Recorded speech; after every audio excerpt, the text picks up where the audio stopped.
Hello, everybody. Happy Monday afternoon to you, July 28th, 2025. I got all your stories for your rush hour ride home. I hope you had a good Monday.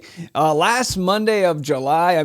After this, you're getting school shopping done for the kids. You're going to send them back to school, fall weather, and football around the corner. We'll share which quarterback just had a baby girl. And also talking about Blake Lively, as the content creators who were forced to respond to her sham subpoenas are now saying, pay us for our fees. We'll have to see if Blake Lively breaks off some of that Mint Mobile money. And then more conversations around Epstein. I know, I sound like a broken record. Donald Trump, he's in the Oval Office. He's explaining why he thinks A, the files don't exist, B, they do exist, and C, that they were made up by the Biden administration to make him look bad. We'll get into all of that and more. It all starts right now on The Rush. Let's jump into things we didn't know we needed, which is artificial intelligent robotic dogs being developed by Domino's for delivery purposes. Domino's testing robot dog to deliver pizzas. How about this, Domino's? Deliver us some edible food. How about that? Work on paying your employees a livable wage. But instead, they're like, what if we did robot dogs instead? I have to say, I don't hate the idea of that robot dog, but I'm telling you, it would be funny if it delivered the pizza by like lifting one leg up and then just dropping the pizza off in a bush somewhere. So there it is. That's what the world's going to become. And by the way, if you think this isn't a reality, anyone who lives in West Hollywood knows they've got these little four-wheeled robotic carts that just drive around. They go through crosswalks, they wait at stoplights. They're pretty cute little things delivering people their food. All right, well, the NFL is around the corner, and if you're a good NFL player, if you're smart, you know you have to procreate at the right time so that you can deliver the baby in the off season, right? You don't need to have the stress of trying to have a baby during playoff season. So Brock Purdy knows that, star of the 49ers, becomes a girl dad here. Perfect timing, right? Right in the dead center, middle of the summer. So congratulations to them. Anyone else excited for football season? This is going to be great because last football season, my son was, we still had to watch him like a hawk, right? He's always getting into things and he's still getting into things. But now that he's walking, he can kind of baby-proof everything, and I'm hoping he can give me a couple hours to watch the Patriots try to not suck this year. I know, won't be easy. So before we get into the Blake Lively stuff, we've got the Gilded Age being renewed for season 4 by HBO. Do you guys watch this show? They shoot it in part in my hometown, Newport, Rhode Island, which is known for the Gilded Age, as that's where a lot of the billionaires of the time would have their summer homes, these quaint cottages that were multi-million dollars, these giant, structures that are still very beautiful to tour. But again, just goes to show how rich a select few people were. And if you haven't, check out the HBO series. It is fantastic. They always do such a great job. I actually met my wife on an HBO series called Mildred Pierce, which also took place, period piece show with Kate Winslet. But that's a different story for a different day. Now, the Gilded Age, some people wonder, how could we have let society be so, so in such despair back in the day, right? You were either super wealthy or super poor. And that's not good for the country, right? To have so many poor people, working for the very few rich. That's not good for morale. It's not good for health. It's not good for, family growth, for a lot of things.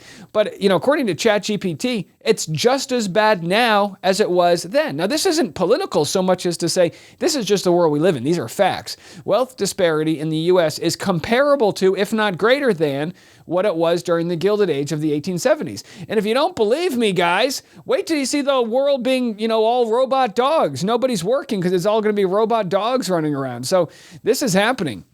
During the Gilded Age in the late 1800s, the top 1% of Americans controlled 40 to 45% of the nation's wealth, concentrated in the hands of the Carnegies, the Rockefellers, the J.P. Morgans. But right now, the top 1% control 35 to 40% of the wealth, which is, the Elon Musks, the Jeff Bezos, is, the just ultra wealthy. Now, CEOs earn 300 to 400 times more than the average worker, versus in the 1960s, it was just 20 times.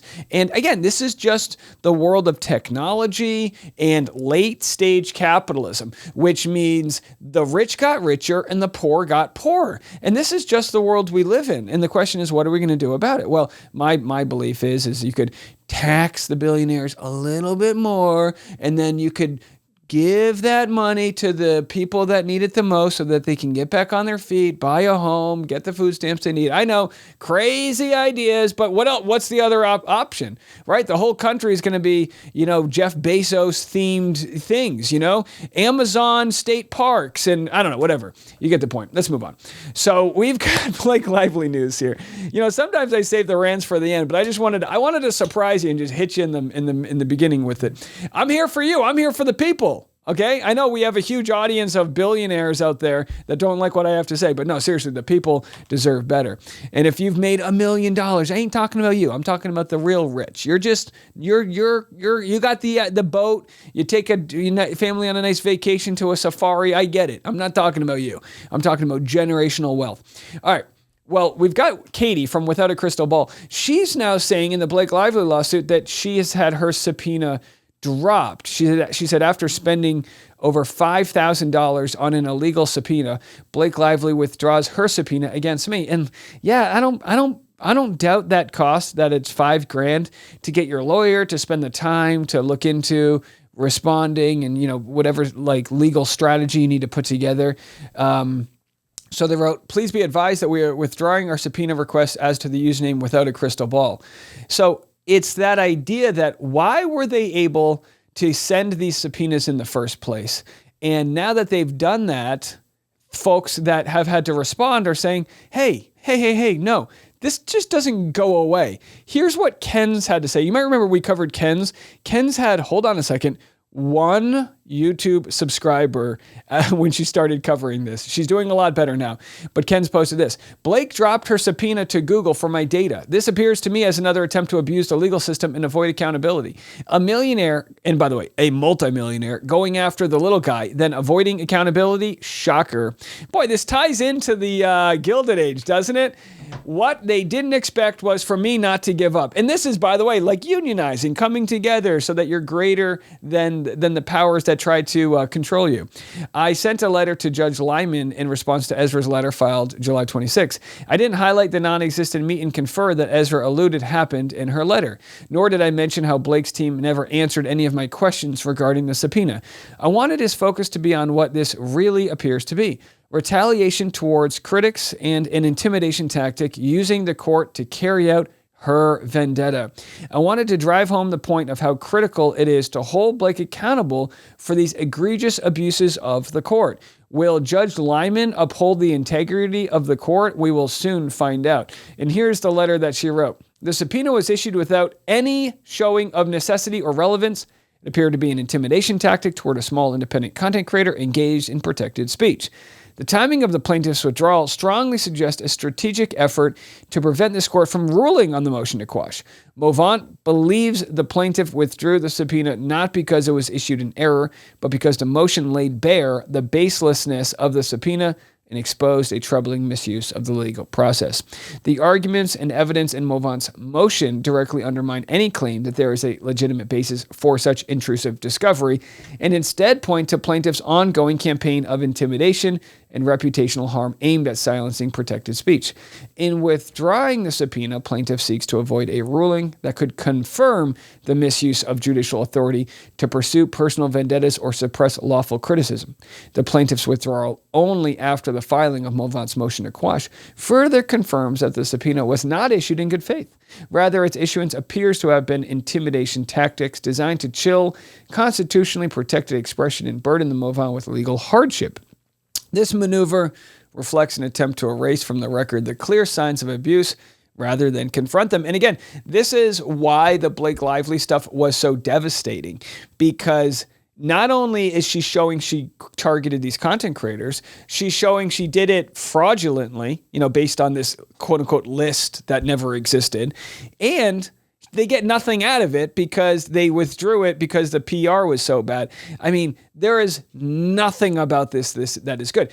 I know there's a couple content creators that maybe have pulled back and don't talk about it, but This has done nothing to silence the online discourse. This is just showing Blake Lively's litigious nature, really. And if she's doing to these content creators what Baldoni alleges she's done to him, then she's just telling on herself. That's what's happening here is she's telling on herself, which is that she can't imagine a world where she's not beloved. Sorry, listen to what you have to learn. And this is what we learn in the School of Hard Knocks here on YouTube. People aren't going to like you. They're going to find something wrong. There's going to be something in your teeth. They're not going to like the shirt, whatever it is.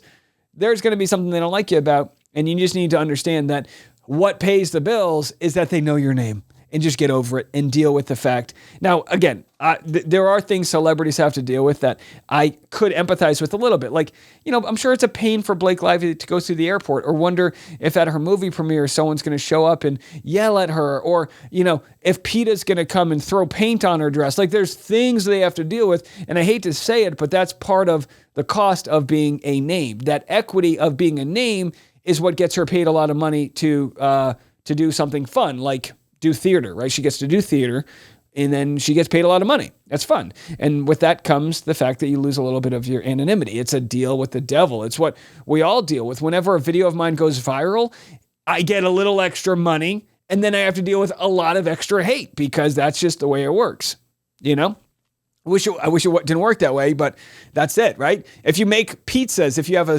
mom and pop pizza shop and you take it to a pizza convention, you're going to be exposed to a lot of people. Some of them are going to love your pizza, and some of them are going to say your pizza stinks.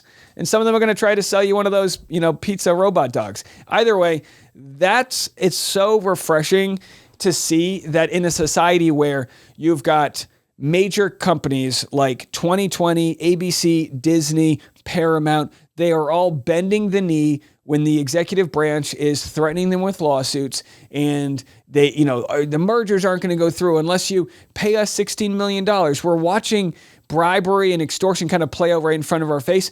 It's refreshing to see independent content creators having the balls, the ovaries, whatever sexual organ you identify with, having that gumption to say, go F yourself.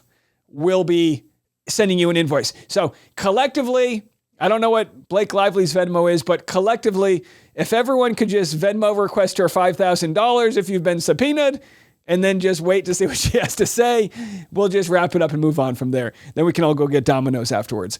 All right, coming up next, we've got Donald Trump addressing the Epstein files, claiming it must have been Biden's administration that put his name on the list. Tell me you're not guilty. Tell me you're guilty without telling me you're guilty. All right, I got that story coming next.